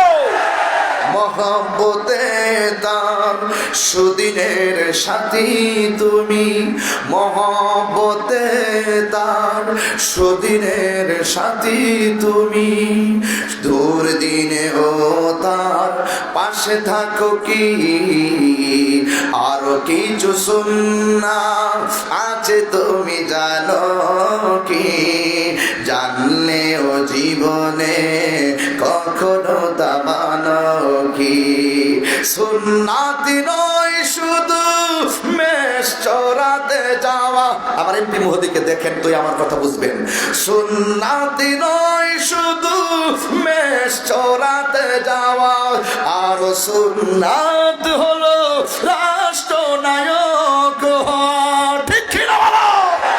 মহব্বতে দার সুদিনের সাথী তুমি, দুর্দিনে ও তার পাশে থাকো কি, মহব্বতে তার সুদিনের সাথী তুমি। আল্লামা হাশেমির কথা মনে আছে কি, আর কিছু সুন্নাত আছে তুমি জানো কি, জানলে ও জীবনে কখনো তা মানো কি, জানলে ও জীবনে কখনো তা মানো কি। সুন্নাত নয় শুধু দাওয়াতের মেহমান, সুন্নাত নয় শুধু খাওয়া শেষে মধুপান, আর কিছু সুন্নাত আছে তুমি জানো কি, জানলে ও জীবনে কখনো তা মানো কি, জানলে ও জীবনে কখনো তা মানো কি। মানার দরকার আছে না নাই? আমার নবীকে জড়িয়ে ধরলেন, আমার নবী বলে, তালহা তোমার শরীর দিয়ে এইভাবে রক্ত ঝরতেছে, তুমি বাঁচবে না। নবী বলার ক্ষমতা আছে না? নবী বলে, আমি যাহা জানি তোমরা তা, আমি যাহা দেখি তোমরা তা, আমি যাহা শুনি তোমরা তা। যেই মাত্র এই কথা বলল, আস্তে করে হযরত তালহা রাদিয়াল্লাহু তাআলা আনহুর শরীর থেকে রক্তক্ষরণ হতে হতে আস্তে আস্তে মাটিতে নেতিয়ে পড়ল। আমার নবী যখন তালহারে ধরতে গেছে গো, একটা বিয়াদব ডাক দিয়ে কই, এই তো সুযোগ, যাই আবার পাথর মারো। এই কথা বলার পরে আমার নবী যখন তালহারে এইভাবে ধরতে গেল, হঠাৎ করে একটা বিয়াদব এত বড় একটা পাথর মারলেন। আমার নবীর হেলমেট মুবারকের ভিতরে ঢুকলেন, এই হেলমেটটা ভেঙে দুইটা কড়া নবীর মাথা মুবারকের মধ্যে ঢুকে গেল, আর ওই মাথা মুবারকের রক্ত মুবারক এই দিক দিয়া বেশে বেশে দাড়ি মুবারকের মাথায় এসে এইভাবে দাঁড়ায়া রইল। আল্লাহ রাব্বুল আলামিন জিব্রাইলকে ডাক দিয়ে কয়, জিব্রাইল, আমার বন্ধু নবীর দাড়ি মুবারকের রক্তগুলো ছলছল করতেছে। এই রক্ত মুবারকের একটা ফোঁটা যদি জমিনে পড়ে কিয়ামত পর্যন্ত এই জমিনে গাছপালা হবে না রে জিব্রাইল। আমি ইতিহাস পড়ে দেখেছি, দলিলে পেয়েছি, জিব্রাইল আলাইহিস সালাম কাহারো কাছে আসছে 100 বার, কোন নবীর কাছে আসছে 40 বার, কোন নবীর কাছে 80 বার, কিন্তু আমার নবীর কাছে জিব্রাইল আলাইহিস সালাম এসেছেন 24,000 বার। এই 24,000 বার এসেছেন, কিন্তু জিব্রাইল আলাইহিস সালাম এই পর্যন্ত পৃথিবীতে যতবার এসেছেন ততবারের ভিতরে মাত্র 3 বার দ্রুত গতিতে এসেছেন। কয়বার? একবার হলো ইসমাইল হযরত ইউসুফ আলাইহিস সালামকে যখন তার ভাইরা কুয়ার মধ্যে ফেলে দিল, যেই মাত্র কূপের মধ্যে ফেলে দিল, আল্লাহ ডাক দিয়ে, হে জিবরাইল, আমার ইউসুফ রে কূপের মধ্যে ফেলে দিল রে, ওই কূপের নিচে তোর পাখা গোলাপি ছায়া দে। জোরে কি আল্লাহু আকবার বলবেন না? উপর দিকে বডিটা নিচে পড়ার আগেই হযরত জিবরাইল আলাইহিস সালামের পাখা রিসিভ করলেন। 2 নম্বর হলো ওই যখন ইব্রাহিম আলাইহিস সালাম ইসমাইলের গলার মধ্যে ছুরিটা চালাবে, আল্লাহ বলে, হয় ও জিবরাইল, ছুরিটা গলায় লাগার আগে জান্নাতি একটা দুম্বা নিয়ে তুই সামনে হাজির হয়ে যায়। আর 3 নম্বর সবচাইতে দ্রুত গতিতে নবীর দাড়ি মুবারক থেকে যখন রক্ত মুবারকটা জমিনে পড়েছে, এই জমিনে রক্ত মুবারকটা পড়ার আগে জিবরাইল আলাইহিস সালাম নিজের হাতে ওই রক্ত মুবারকটাকে রিসিভ করেছেন। জোরে জোরে কি আল্লাহু আকবার বলবেন না? এই হলো জিবরাইল আলাইহিস সালাম 3 বার দুনিয়াতে দ্রুত গতিতে এসেছেন। যখন তালহা রাদিয়াল্লাহু তাআলা আনহু দুনিয়া থেকে বিদায় হয়ে গেলেন, আর একটা বিয়াদব এমন জোরে একটা পাথর মারলো, ওই নবীর দন্ত মুবারকটা ভেঙে ফেললো। নবীর যেই দন্ত মুবারকে, যেই নবীর বডি মুবারকে কোনোদিন মশা মাছি বসে নাই, ওই নবীর কদম, ওই নবীর বডি মুবারকে পাথর মারলো। এবার আল্লাহর হাবিব যখন রক্ত মুবারক, এই দাঁত মুবারক, দন্ত মুবারকটা ভেঙেছেন, ভাঙার পরে আল্লাহর হাবিব গর্তের ভিতরে বসে গেলেন। গর্তের ভিতরে পড়ার পরে জিবরাইল আলাইহিস সালাম ডাক দিয়ে, কে আল্লাহ গো, তোমার বন্ধুরে তো কালিমুল্লাহ বলো নাই, নাজিউল্লাহ বলো নাই, তোমার বন্ধু নবীরে বললা তুমি হাবিবুল্লাহ। ও আল্লাহ, তোমার বন্ধু নবীরে পাথর মারে, ও আল্লাহ তুমি আমার অর্ডার দাও, ওই বেয়াদবগুলোর আমি পাহাড়ের মধ্যে চূর্ণ বিচূর্ণ করে দেই। আল্লাহ বলে, আমার বন্ধু নবীর কাছে যাও, আমার বন্ধু নবী যদি বলে তাইলে আমি সবগুলারে কিয়ামত ঘটাইয়া দিব। জিবরাইল আলাইহিস সালাম বলেন, আমি নবীর কাছে আসলাম, কেমন নবী? যেই নবীর দন্ত মুবারকে রক্ত মুবারক। আমার নবীরে ডাক দিয়ে কয়, ইয়া রাসূলুল্লাহ, নবী গো, ও মায়ার নবী, আপনাকে রক্ত মুবারক জড়িয়েছে, একটা বার অর্ডার দেন, আমি সবগুলা কাফেরকে ধ্বংস করে দেই উহুদের পাহাড়ের মধ্যে ফেলে দিয়ে। আল্লাহর হাবিব ডাক দিয়ে, হে জিবরাইল, আমি তো গজবের নবী না, আমি অভিশাপ দেওয়ার নবী নয়, আমি নবী হইলাম রাহমাতুল লিল আলামিন। আল্লাহু আকবার। আমার নবীর জীবনী থেকে পেয়েছি, ইসলাম প্রতিশোধের নাম নয়, ইসলাম হলো কোলাকুলির নাম। এই জন্য যুবক, আমার নবীর জীবনে 27টা যুদ্ধের মধ্যে সশরীরে নামছেন। কোন যুদ্ধে নবী স্বইচ্ছায় নামে নাই, ওরা আক্রমণ করেছে, নবী প্রতিঘাত করেছেন। এই জন্য যুবক ভাইয়েরা, এবার আল্লাহর হাবিব গর্তের মধ্যে পড়ে তিনি কান্না শুরু করলেন। এবার আমার নবীর জিবরাইল আলাইহিস সালাম বলেন, আমার নবী গর্তের মধ্যে পড়ে আছেন, আমার নবী রক্ত মুবারক গুলা যখন ঝরতেছে, এবার জিবরাইল আলাইহিস সালাম বলে, আমি নবীর কাছে গেলাম, আমি মনে করেছি নবী ব্যথার জন্য কান্দে গো, আমি দেখলাম আমার নবীর ব্যথার জন্য একটু সেকেন্ডও কান্দে নাই। জিবরাইল আলাইহিস সালাম কে, কেমন নবী? আমি নবীর কাছে আইসা দেখি আমার নবী গর্ত মুবারকের মধ্যে গর্তের ভিতরে পড়ে আছে, আর আমার নবী 2টা ঠোঁট মুবারক নাড়াইয়া নাড়াইয়া নিজের ব্যথার জন্য কাঁদে না, আমার নবী গর্তে পড়ে পড়ে উম্মতের জন্য কাঁদতেছে। আর একটু জবান খুলে কোনা আল্লাহু আকবার। এখান থেকে একটু মায়া লাগাইয়া দেন, এখান থেকে একটু দরদ লাগাইয়া দেন।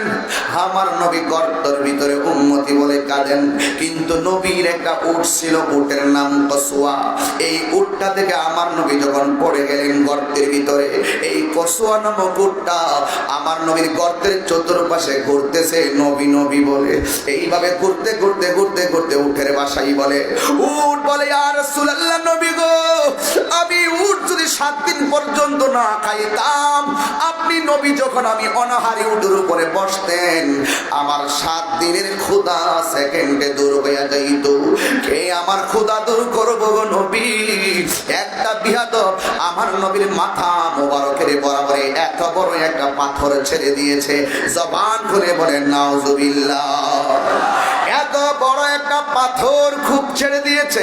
এই পাথরটা উপর দিকে গড়ায়া গড়ায়া যখন এই পাথরটা নবীর মাথা মোবারকের মধ্যে পড়লেই আমার নবীর মাথার মোবারকটা মাটির সঙ্গে মিশে যাবে।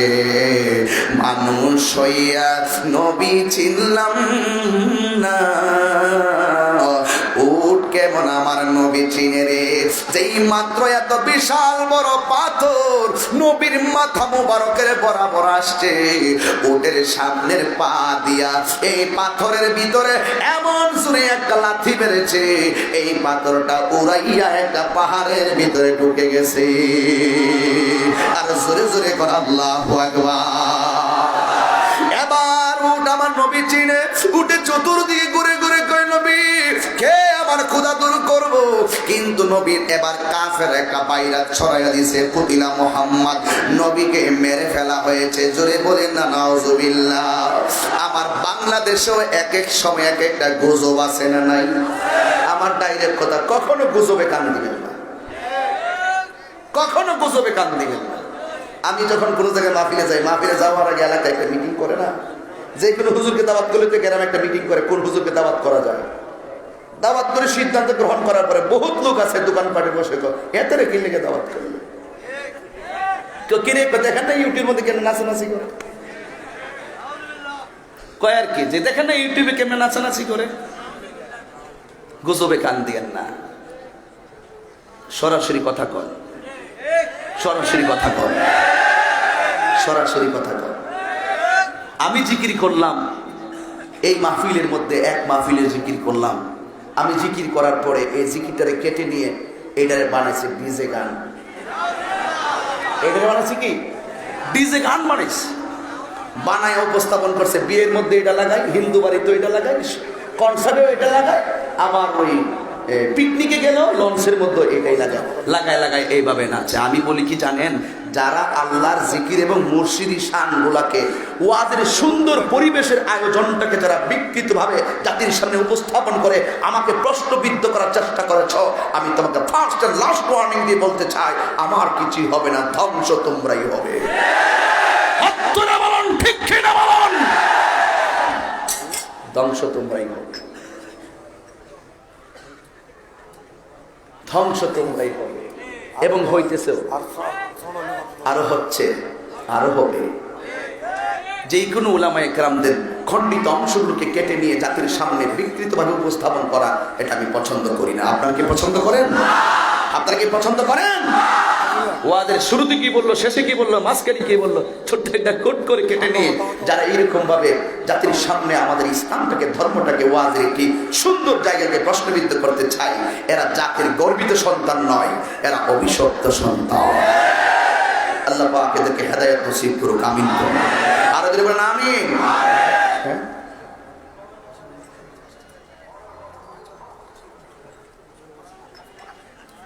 অনেক লোক আসছেন, অনেকেই আসছে মাদ্রাসার মাহফিল তো হুজুর, অনেকে আসছেন মাদ্রাসায় কিছু টাকা দিবে, ওরা টাকা নগদ নিয়ে আসছে। যদি আপনারা, আমি তো মনে করি লোক পাঠাইলে ভালো নাকি, এমনি না আমার কাছে দিবে, এখানে এসে দিতে গেলে কষ্ট হবে না? নেওয়ার লোক আছে না? যাই হোক, এই মাদ্রাসার জন্য কি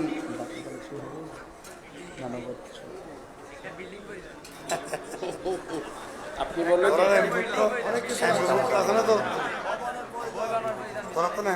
আমি পরীক্ষা করা দরকার, হ্যাঁ পরীক্ষা করা দরকার। সাহাবারা নবীর জন্য এত জীবন দিল, টাকা দিল, পয়সা দিল, সব দিল, আমরা তো আজকে নবীর মহব্বতে কিছু দিতে চাই, কথা বলেন ঠিক না বেঠিক?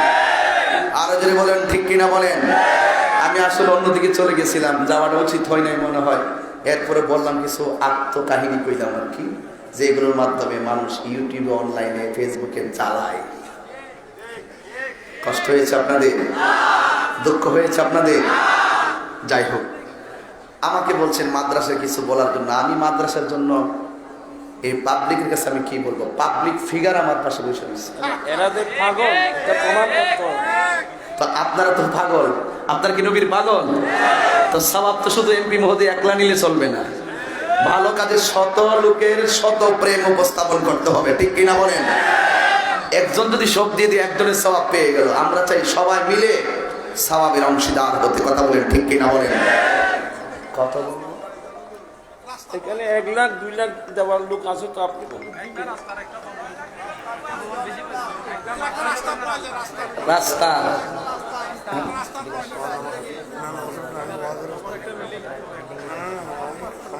একজন আসতে মজহার না, একজন মজহার এখানে ওই ডাকঘরের জন্য সে দিতে চাইছিল 1.5 লাখ, আমি বলার কারণে 2.5 লক্ষ টাকা দিয়ে দিচ্ছিল। নগদ দিয়ে দিচ্ছে মাজহার। এই মাদ্রাসার এখানে ডাকঘরের জন্য পাকঘরের জন্য 2.5 লক্ষ টাকা দিয়ে দিচ্ছে। নারে তাকবীর, নারে রিসালা, নারে গাউসিয়া, আহলুস সুন্নাত ওয়াল জামাত। আল্লাহ এই মাজহার সাহেবের দানকে আপনি কবুল করেন, হায়াতে বরকত দেন। মাজহার সাহেবের মাতৃকুল পিতৃকুল সবার ডান হাতে জান্নাতের টিকিট দিয়ে বলেন আমিন। এই কষ্ট নিবেন না, একটা কথা বলি, প্রতিষ্ঠান টিকে থাকলে সুন্নিও টিকে থাকবে। এই প্রতিষ্ঠানকে ধরে রাখার দায়িত্ব শুধু আল্লামা নূরীর একা নয়, এটা আমি, আপনি, আমরা সবার, কথা বলেন ঠিক কিনা বলেন? কেউ বিরক্তি বোধ করবেন না, আমি ওদের মাঝখানে ঢুকছি, এটা প্রয়োজন আছে। জি, এস আলম গ্রুপের আমির এবং আকিস এরা মিলে এস- 1.5 লক্ষ এস আলম, না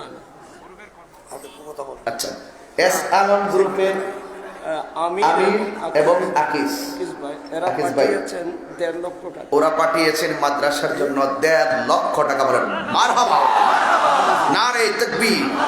আল্লাহ তাদের দানকে আপনি কবুল করেন, হায়াতে বরকত দেন। মাতৃকুল পিতৃকুল যারা কবরে চলে গিয়েছেন তাদের মাথায় জান্নাতের মুকুট পরাই দেন, বলেন আমিন। বসুন। শাহ আমানতের ইয়াসিন সাহেব পাঠাইছে 70,000 টাকা। শাহ আমানত হজ কাফেলার জনাব মাওলানা ইয়াসিন সাহেব আমার ভাই পাঠিয়েছেন এই মাদ্রাসার জন্য 70,000 টাকা। বলুন মারহাবা, আল্লাহ আপনি কবুল করেন, আমিন। আর কে? আমার বিআই সাহেব আব্দুল হক সাহেব পাঠিয়েছেন 30,000। আল্লামা নূরী হুজুরের বিআই জনাব মোহাম্মদ আব্দুল হক সাহেব, তিনি দিয়েছেন 30,000 টাকা। 30,000 টাকা। বলেন মারহাবা, আল্লাহ আপনি আমার বাজানের দানকে আপনি কবুল করেন, বলেন আমিন। কষ্ট নিবেন না কিন্তু, একদম কেউ উঠা বসা করবেন না, সাবধান। দুবাই থেকে কষ্ট নিবেন না কিন্তু। দুবাই থেকে হিরু ভাই পাঠিয়েছেন দুবাই 57,000 টাকা। দুবাই থেকে হিরু ভাই। এই ছেলে, আপনি কোথায় যাচ্ছেন? সিট সাহস তো কম না, তাই সামনে থেকে তো বাংলাদেশে কি করতে পারে না। আর তুমি হুট করে বয়স্ক তুই সিটটা যাবে, তুই সোজা দুনিয়াটা না। ও আজ তো গেছি না, এখন আসল জায়গা জানো, অপেক্ষা করো। মাদ্রাসা হতে হবে, কথা বলেন ঠিক না ঠিক? এটা সুন্নিয়তের মার্কাজ, কথা বলেন ঠিক কিনা বলেন?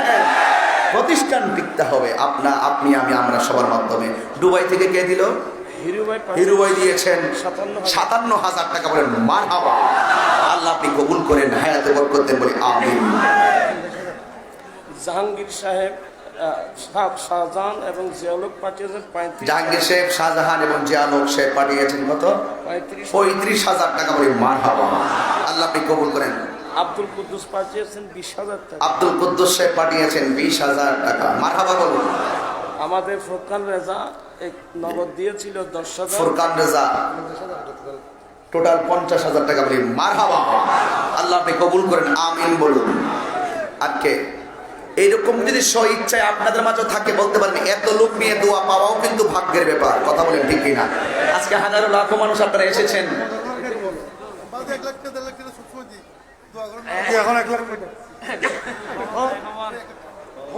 ফুরকান জানেন 50 পেয়েছিল এমপি মহোদয় ধরছে ভালো করে। এখন দিবেন 1 লক্ষ টাকা। বলেন মারহাবা, নারে তাকবীর, নারে রিসালা। আল্লাহ কবুল করেন, আমিন কোন। আর কে স্ব ইচ্ছাই বলুন? সেন্ট্রাল ভয়েস অফ রাউজান, রাউজানের সভাপতি তিনি সাইদুল ভাইয়ের পক্ষ থেকে দিবেন 10,000 টাকা। দিয়ে ফেলছে না? আলহামদুলিল্লাহ, শুকরান। জনাব তৌহিদুল ইসলাম সাহেব দিয়েছেন 10,000 টাকা। বলি মারহাবা। এখানে আরো অনেকে দিয়েছে, দেখুন আপনার হাতে দেওয়ার জন্য লক্ষ লক্ষ টাকা নিয়ে আসছে, নগদ নিয়ে আসছে। হাফেজ মান্নান আনোয়ারা, হাফেজ আব্দুল মান্নান সাহেব স্কুল থেকে পাঠিয়েছে, একটা গরু পাঠিয়েছে আনোয়ারা থেকে। হাফেজ আব্দুল মান্নান সাহেব পাঠিয়েছেন একটি গরু। জোরে বলুন মারহাবা। আল্লাহ আপনি কবুল করেন, আমিন। এই বাংলাদেশি ওয়াজ এটা লাগা রাখো, এটা থাকবে, এটা থাকবে, সব থাকবে না। কালেকশন না, এটা থাকবে না ইনশাআল্লাহ, অবশ্যই এগুলো থাকবে সব। এখানে কালেকশন তো, কালেকশন অফ থাকবে কিছু। আর কে আপনাদের মধ্য থেকে এই মাদ্রাসার জন্য 50, 1 লাখ কিংবা 10, 20, 30 কেউ আছেন স্ব ইচ্ছাই বলুন? 10, 20 কিংবা 50 যদি কেউ থাকেন এখন না নিয়ে আসেন, হয়তো আপনি পাঠিয়ে দিবেন। মাদ্রাসা এটা থাকবে চিরদিন, কিন্তু চিরদিনই আপনাদের সার্বিক সহযোগিতায় মাদ্রাসা চলবে ইনশাআল্লাহ। কে দিবেন 10? ওই নাসির সাহেব, ওই যে আমাদের নাজিরহাট ব্যবসায়ী সমিতির সভাপতি নাসির সাহেব পাঠিয়েছেন 15,000 টাকা। নাসির সাহেব ফকিরহাট বাজারের, নাসিরহাট বাজারের, নাজিরহাট বাজারের জনাব মোহাম্মদ ব্যবসায়ী সমিতির সভাপতি পাঠিয়েছেন 15,000 টাকা। বলে মারহাবা। আল্লাহ আপনি কবুল করেন, আমিন বলুন। ফুরকান রেজার শ্বশুর দিদিয়ার সাহেব পাঠিয়েছেন 10,000। ফুরকান রাজা সাহেবের শ্বশুর পাঠিয়েছেন 10,000 টাকা। বলি মারহাবা। বাবা এই বাংলাদেশি ওয়াজ তোমরা সেটিং করো, একদম সেটিং করো। আলহামদুলিল্লাহ বলুন, আলহামদুলিল্লাহ। আর কেউ আছেন স্ব ইচ্ছাই বলুন? আমি এখান থেকে আবার হাটহাজারে যাব, আপনারা তাড়াতাড়ি বলুন। আমাদের একজন আলহাজ মফজল আহমদ সওদাগর, আলহাজ মফজল আহমদ সওদাগর, উনি আবুধাবি থাকেন। উনি একটা মহিষ দিয়েছেন 1 লক্ষ, তিনি দিয়েছেন একটি মহিষ 1,30,000 টাকা দিয়ে। বলেন মারহাবা। আল্লাহ আপনি ওনার এই মহৎ দানকে আপনি কবুল করেন, বলেন আমিন। আর কে? মাদ্রাসা কমিটি দিয়েছে একটা মহিষ নাকি? হ্যাঁ, মাদ্রাসা কমিটি। জি, মাদ্রাসা কমিটি দিয়েছেন 1,35,000 টাকা দিয়ে একটি মহিষ। জোরে করে মারহাবা। আল্লাহ আপনি কবুল করুন, আমিন। ঠিক আছে, আচ্ছা ঠিক আছে। আর আপনারা যারা এখানে এসেছেন, আপনাদের মধ্য থেকে কেউ কি আছেন এই মাদ্রাসার জন্য আপনাদের স্ব ইচ্ছাই বলবেন?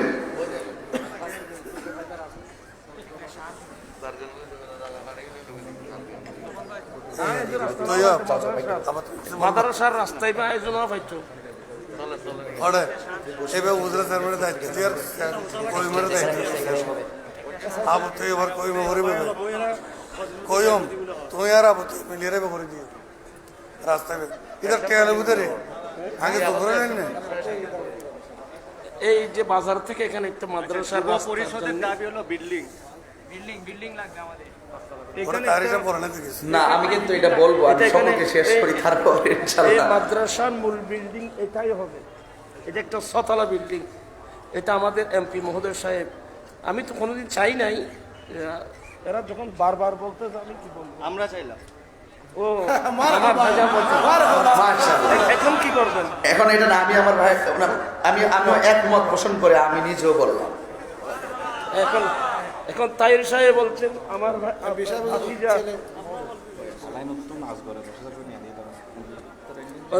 আলাইন থেকে আসগর পাঠিয়েছেন 10,000 টাকা। আলাইন থেকে আসগর পাঠিয়েছেন 10,000 টাকা। মারহাবা। এখন বিল্ডিং ওমান থেকে শাহিন মোবারক, সৌদি থেকে 3,000 রেখে দিন। আল্লাহ কবুল করুক, আমিন বলেন, আমিন আমিন আমিন। ওই বিল্ডিং বিল্ডিং বক্তব্য আমি দেখি কি আসে, আমি কিন্তু দেখি যে আমার কাঙ্ক্ষিত যদি না আমি আবার ধর্ম। ঠিক আছে, আপনার কি সবাই কি বিল্ডিং চান? হাত তুলে হাত তুলে চাইতেছেন নাকি? একটা স্লোগান আমি দিব, নারে তাকবীর, নারে রিসালাত, নারে গাউসিয়া, আহলুস সুন্নাত ওয়াল জামাত। অপেক্ষা করুন, ইনশাআল্লাহ এটা আমাদের গর্ব। আমরা যদি কিছু নাও পাই আমরা গর্বিত, কারণ আমাদের মনের কথাগুলো সংসদ সারা রাত আমরা রাত দিন পরিশ্রম করে সেই সংগ্রামের পর থেকে যেই কথাগুলো রন্ধ্রে রন্ধ্রে বলে এসে সর্বোচ্চ জায়গা পর্যন্ত আমরা মেসেজটা দিতে পারছিলাম না, ঠিক ওই মুহূর্তে আমাদের নজরুল বশর মাঝ ভান্ডার এমপি মহোদয় তা তুলে ধরছেন। আমরা যদি কিছু নাও পাই আমরা ওনার কাছে ঋণী। হাত তুলে বলুন ঠিক কিনা বলুন। এটা মাথায় রাখবেন সব সময়, এটা মাথায় রাখবেন সব সময়। এরপর আমাদের এমপি মহোদয়ের সুমর্জি আমি বলবো মাসুমকে আমাদের 6 মার্চ যত বিরোধী সমাবেশ, এটা ঘোষণা হয়েছে 6 মার্চ যতগুলি সমাবেশ জমিতুল ফালা ময়দানে, সেখানে অনেক উলামায়ে কেরাম আসবেন, গণ্যমান্য ব্যক্তি আসবেন এবং আমাদের এমপি মহোদয় থাকবেন। আপনারা সবাই ইনশাআল্লাহ অবশ্যই অবশ্যই থাকবেন।